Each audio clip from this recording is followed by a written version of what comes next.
মুতার যুদ্ধে 3000 লোক, 3000 সৈন্যকে নিয়ে মুতার যুদ্ধে গেলেন। কথাগুলি বোঝার চেষ্টা করেন। 3000 সৈন্যকে নিয়ে একটা যুদ্ধ, মুতার মাঠে একটা যুদ্ধ হবে। সেই যুদ্ধটার নাম হচ্ছে মুতা। যেখানে যেই যুদ্ধ হতো, যেই মাঠের নামকরণ দিয়ে তাই সেই যুদ্ধের নামকে লিপিবদ্ধ করা হতো।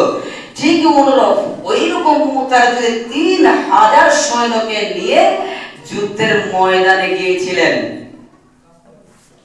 তার ভিতরে 3 জন সাহাবীর কথা বলবো। 3 জনের এক, তিনি হলেন জাফর বিন আবু তালিব রাদিয়াল্লাহু তাআলা আনহু। 2 আব্দুল্লাহ ইবনে রাওয়াহা রাদিয়াল্লাহু তাআলা আনহু। 3 যায়েদের কথা বলবো না। 3 নম্বর হচ্ছেন আব্দুল্লাহ, 3 নম্বর হচ্ছেন আবু উবাইদা রাদিয়াল্লাহু তাআলা আনহু। 3 জনের কথা একই হাদিসে পাবেন, আবার খন্ড খন্ড হাদিসে পাবেন। একই হাদিসে, একটাই হাদিসে 3 জনের নাম লিখেছেন। যদি এখানে আবু উবাইদা নেই, যায়েদ আছেন, কিন্তু 3 জনের জায়গা আলাদা আলাদা করে হাদিসগুলি আপনি পাবেন। তো তারা কি করেছে? মুতার যুদ্ধে যাওয়ার জন্য রেডি হলো। হযরতে জাফর রাদিয়াল্লাহু তাআলা আনহু তার বিবিকে একটা কথা বললেন, বিবি শোনো, আমি আজ যুদ্ধের ময়দানে চলে যাব, আর ফিরে আসবো না। তার বিবিকে বলছেন, আমি আজ যুদ্ধের ময়দানে যাব, যেখানে আল্লাহ রাসূল আমাকে সেনাপতির দায়িত্ব দিয়েছেন। আমি আজ এখান থেকে চলে যাব, তুমি তোমার এই ছেলে মেয়েদেরকে আমার রাস্তায় রেখে দিও। কি বলল? রেখে দিও। জাফরের স্ত্রী আল্লাহকে বলছেন, আল্লাহ তুমি আমার স্বামীকে গাজী করে, বিজয়ী করে আমার কাছে এসে পৌঁছে দিও। তিনি দোয়া করলেন কি? তার স্ত্রী দোয়া করলেন, আমার স্বামীকে সেখান থেকে বিজয়ী করে আমার কাছে এনে দিও। হযরতে জাফর বিবির হাতটা ধরে বললেন, বিবি রে, উল্টা দোয়া খবরদার করবে না, উল্টা দোয়া করিও না। বিবিকে বলেন, বিবি, যেখানে আল্লাহর নবী সাল্লাল্লাহু আলাইহি ওয়াসাল্লাম সেনাপতির দায়িত্ব দিয়েছেন, নাম্বার 1 জায়েদকে, দ্বিতীয় নাম আমি জাফর, এই আমি জাফরের সেনাপতির দায়িত্ব দিয়েছি। যুদ্ধের ময়দান থেকে আর ফিরে আসবো না আমি, সেখানে আমাকে শহীদ হতেই হবে, যেহেতু আল্লাহর নবীর পারমিশন। তিনার মুখের কথাই সব শ্রেষ্ঠ কথা। বিবি রে, তুমি আমার উপরে আর ভরসা রাখিও না, তুমি আমাকে হাসি মুখে, আমার যদি ভুল ত্রুটি থাকে ক্ষমা করে সন্তানদের নিয়ে থাকিও। আমি শেষ বিদায় নিয়ে তোমার কাছ থেকে চলে গেলাম। রাবি বলছেন, এই কথা বলার সঙ্গে সঙ্গে সঙ্গে সঙ্গে মেয়েরা বুঝতে পারলো, ছেলেও বুঝতে পারলো, আমার বাবা শেষ হাসি, শেষ কথা আর চোখে দেখতে পাবো না। ছেলেরা হযরতে জাফর রাস্তা দিয়ে চলতে আরম্ভ করলেন। ছেলে মেয়েরা হযরতে জাফরের পাকে ধরে ধরে ধরে ধরে কাঁদতে আরম্ভ করলেন।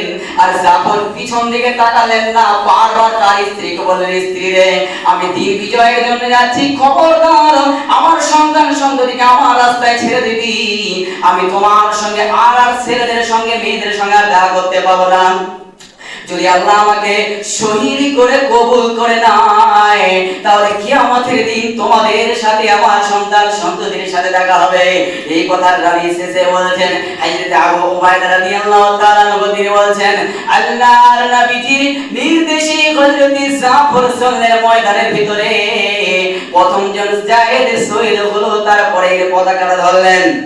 পতাকা ধরে এমন সময় যুদ্ধ করতে করতে করতে করতে করতে করতে করতে করতে করতে করতে তাকে যখন এমন সে কবজা করে নি, তার ডান হাত গেল, বাম হাতে পতাকা ধরলেন, বাম হাতে গেল, বুকের ভিতরে পতাকা ধরলেন, বুকের ভিতরে ক্ষত বিক্ষত করে দিয়ে মাটিতে লুটিয়ে যখন চিৎ করে পড়েছে, আর পতাকাগুলোকে দাঁতের সঙ্গে বুকের সঙ্গে চিত হয়ে সুন্দর করে ওই পতাকা দাঁড়িয়ে আছে।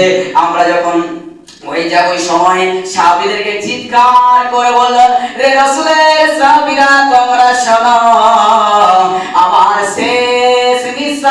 চলে যাচ্ছে, দয়া করে আমার সালামটুকু নবীজির কানে পৌঁছে দিও। শুধু তাই নয়, আমি জাফর জান্নাতের সেন্ট পাচ্ছি কথাটাও বলে দিও। শেষমেশ তিনি শহীদের ত্যাগ নিঃশ্বাস ত্যাগ করলেন। হযরতে আবু উবাইদা রাদিয়াল্লাহু তাআলা আনহু তার সঙ্গে আর একজন দুইজন মিলে দৌড়তে আসছে। কে অতদূর পতাকা এখন তো তার কাছে কেউ পতাকা ধরেনি, অথচ পতাকা তীর হয়ে খারাপ হয়ে আছে। কালেমার পতাকাটা কে ওটা কে কে কে কে হযরত আবু উবাইদা বলেছেন, আমি আমার সঙ্গে দুইজনে দৌড়াতে আরম্ভ করলাম। যেতে জাফরের হাত খানা পেলাম, যেতে দুই হাত পেলাম, আঙ্গুল গুলো পেলাম। আবু উবাইদা বলছেন, আমি চুমু খেতে আরম্ভ করলাম আর খাতে আরম্ভ করলাম। দেখে গিয়ে সে জায়গায় দেখি আমার বন্ধু হযরতে জাফর বুকের সঙ্গে দাঁতের সঙ্গে কালেমাটাকে মাটিতে ঘিরে দিয়ে ধরে আছে। নিঃশ্বাস চলে গেছে, তবু তার পতাকাটা ওই রকম ভাবে গেড়ে আছে। অতএব দিনকে এমনিতে আসেনি, তোমার মতো আমার মতো হতভাগা এই দিনকে টিকিয়ে রাখতে পারছে না। পারছি? বলো, পারছি আমরা সেই দিনকে টিকিয়ে রাখতে? যেই দিন কষ্ট করে এসেছে বাবু, কত পরিশ্রম করে এসেছে, ছেলে মেয়েদের মায়া ত্যাগ করেছে, বিবির মায়া ত্যাগ করেছে, ওই ত্যাগ করে নিয়ে এই দিনটাকে এসেছে আমাদের কাছে। এখন আমাদের কাছে দিন এইরকম হয়েছে, ওই কুত্তা কাঁদছে, আমার কাছে ভান্ডার আছে আর কাঁদছি যে কুত্তাটা যত তাড়াতাড়ি মরে তত তাড়াতাড়ি ভালো। কেন এই দিতে হবে? বুঝতে পারলাম না, উদাহরণটা বুঝতে পারলাম না। এই যে দিতে হবে, এই ভান্ডার থেকে যদি দিই তাহলে আমার কম হয়ে যাবে, তাহলে দিতে যে হবে। আসলে দিনের লেগে কাটছে না, কিসের লেগে কাটছে? এই ভান্ডারের লেগে, ভান্ডারটা দিতে হবে, এই জন্য কাটছে। আর একটু সামনে আবু উবাইদা রাদিয়াল্লাহু তাআলা তিনি বলেছেন, ওর হাড়, ওর মাংস, ওর নখগুলো, পাগুলো যা ক্ষত বিক্ষত যা পেলাম, আমি চুমু খেলাম। চুমু খেয়ে আমার বন্ধু তো খুব, আমি ওকে ভালোবাসি, ও আমাকে খুব ভালোবাসে, খুব ভালোবাসে। এবার আমি এনে দিলাম রাসূল সাল্লাল্লাহু আলাইহি ওয়াসাল্লামের কাছে। জানাজা হলো, দাফন হলো, এমত অবস্থায় রাত্রি হলো, আমি আবু উবাইদা ঘুমিয়ে গেলাম। আমি আবু উবাইদা ঘুমিয়ে গেলাম। এই যে ঘুমালাম, ঘুমের ভিতরে আমার স্বপ্ন দেখতে আরম্ভ করলাম। যেই স্বপ্ন রাসূল সাল্লাল্লাহু আলাইহি ওয়াসাল্লামের কাছে তিনি বলেছিলেন। আবু উবাইদা স্বপ্ন কি দেখেছে দেখুন, এখনো বলছি, আগেও বলেছি, যে যাকে যতটা ভালোবাসে, ভালোবাসার খাতিরে আল্লাহ সুবহানাহু ওয়া তাআলা তাকে স্বপ্ন দেখাবে ইনশাআল্লাহ, যদি ঈমানের খাতিরে ভালোবাসা হয়। আপনি ভালোবাসেন তো? আমাকে খুব ভালোবাসেন তো? আমি মরে গিয়েছি, আপনি একটু স্বপ্ন দেখবেন, কারণ আপনার দৃশ্যে সবসময় আমি আছি, এরকম একটা। আবু উবাইদা রাদিয়াল্লাহু তাআলা তিনি বলেছেন, আমি তার স্বপ্ন দেখতে আরম্ভ করলাম। স্বপ্নের ভিতরে ছিল আমি জাফর রাদিয়াল্লাহু তাআলা আনহুকে জিজ্ঞেস করলাম, রে জাফর, তোমার সাথে আল্লাহ তাআলা কি ব্যবহার করছে? জাফর উত্তর দিলেন, আমার সাথে আল্লাহ সুবহানাহু ওয়া তাআলা সুন্দর ব্যবহার করছেন রে আবু উবাইদা। আমি জান্নাতের ময়দানে ফেরেশতাদের মতো পাখা পেয়ে আমি গোটা চতুর্দিকে ঘুরে বেড়াচ্ছি। আর কি ব্যবহার? ব্যবহারটা হলো, জাফর রে তুমি শোনো, তোমার শহীদে আমি আল্লাহ খুব খুশি হয়েছি। আর কি হলো? আমাকে বলছেন রে জাফর, শহীদের ভিতরে যত যে ৭০,০০০ লোককে বিনা হিসাবে জান্নাতে দেওয়া হবে, রে জাফর তোমাকে আমি এখন থেকেই মন খোলসা করে বিনা হিসাবে জান্নাতের সার্টিফিকেট দিয়েছি।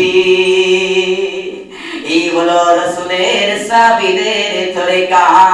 অপর এক হাদিসে যায় আল্লাহ তাবারক ওয়া তাআলাকে কিয়ামতের দিন সকল শহীদরা কেউ ক্ষত অবস্থায় উঠবে। কেউ পিছনে তীর মেরেছে সে উঠবে, কার হাত নাই ওইভাবে আছে হাতটা ঝুলন্ত ওইভাবে উঠবে, যার চক্ষু নাই ওইভাবে উঠবে, রক্তাক্ত হয়ে টকটকে যেমন জিন্দা মানুষ মরে যায়, মরে যাওয়ার পরে দাফন করা হয়, কোনো সেট নাই, কোনো কিছু নাই, কোনো নাই, ওই রকম ভাবে তাজা রক্তের মতো বেরা যাবে। তখন আল্লাহ সুবহানাহু ওয়া তাআলা শহীদকে বলবে, রে শহীদরা তোমরা শোনো, কি চাও আমার কাছে তোমরা বলো। শহীদরা বলবে, ও গো আল্লাহ, তোমার জন্য শহীদ হয়েছি, তুমি কি করবে করো। তখন আল্লাহ সুবহানাহু ওয়া তাআলা বলবে, শহীদের দল, তোমাদের সময় আমি আর অপচয় করতে চাই না, আর বেশি দেরি করতে চাই না। আমি আল্লাহ তোমাদেরকে বিনা হিসাবে জান্নাতে সার্টিফিকেট দিয়ে দিলাম, তোমরা যে যার স্থানে জান্নাতে চলে যাও। শুধু তাই নয়, শহীদের মনটা একটু খারাপ করবে, কেন তার মাকে ছেড়ে এসেছে, কেউ বা তার স্ত্রীকে ছেড়ে এসেছে, কেউ বা তার সন্তানদের ছেড়ে এসেছে। তখন আল্লাহকে করজোর করে বলবে, আল্লাহ আমি যে একা জান্নাতে যাব বিনা হিসাবে, অথচ আমার সন্তান ছিল, যে সন্তান পায়ে লুটিয়েছে, দ্বিতীয় হলো আমার স্ত্রী ছিল, স্ত্রী পায়ে লুটিয়েছে, আমি তাদের মায়া দেখে না দেখে তোমার রাস্তায় যুদ্ধ করেছিলাম, যতক্ষণ পর্যন্ত তুমি তাদেরকে আমার কাছে না দেবে আমি ওই শহীদ হয়েও জান্নাতে প্রবেশ করব না। তখন আল্লাহ সুবহানাহু ওয়া তাআলা তাদেরকে বলে, রে শহীদেরা তোমরা শোনো, তোমাদের সঙ্গে তোমার খাতিরের সঙ্গে আদর্শ যাদের ভালোবাসো এবং তোমার পরিবারদের সকলকে নিয়ে তুমি জান্নাতের ভিতরে ঢুকে যাও। এবার আপনি বলুন তো, আমি মরে গেলে আমি কি আল্লাহকে বলতে পারবো, আল্লাহ আমার মা বাপ যে পড়ে আছে জান্নাত দাও, বলার ক্ষমতা আছে আমাদের? বলুন, কিচ্ছু বলার ক্ষমতা নেই। চলে